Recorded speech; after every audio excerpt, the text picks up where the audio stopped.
आज मैं आपके साथ मैंगो पुडिंग की रेसिपी शेयर करने वाली हूँ। अगर आपको ये रेसिपी पसंद आए तो वीडियो को लाइक और चैनल को सब्सक्राइब करना मत भूलिएगा। मैंगो पुडिंग बनाने के लिए मैंने यहाँ 2 आम लिए हैं। इसके छिलके और गुठली को अलग करके इसके पल्प को निकाल लेंगे।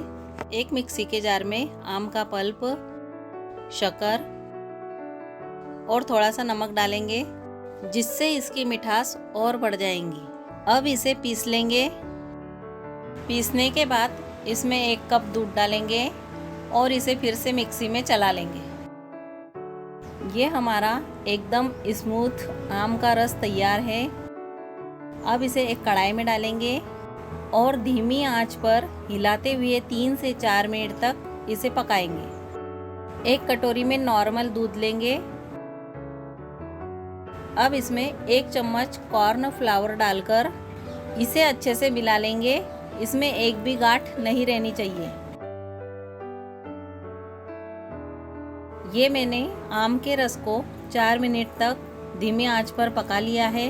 अब इसमें इस मिश्रण को थोड़ा थोड़ा डालते हुए मिलाते रहेंगे ताकि इसमें गांठें ना पड़े। अब इसे 4 से 5 मिनट तक हिलाते हुए पकाएंगे।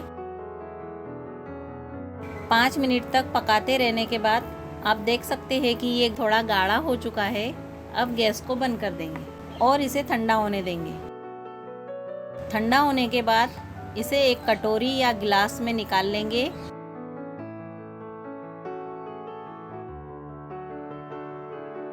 और 1 घंटे तक फ्रीज़र में रख देंगे। 1 घंटे बाद आप देख सकते हैं हमारी मैंगो पुडिंग तैयार है।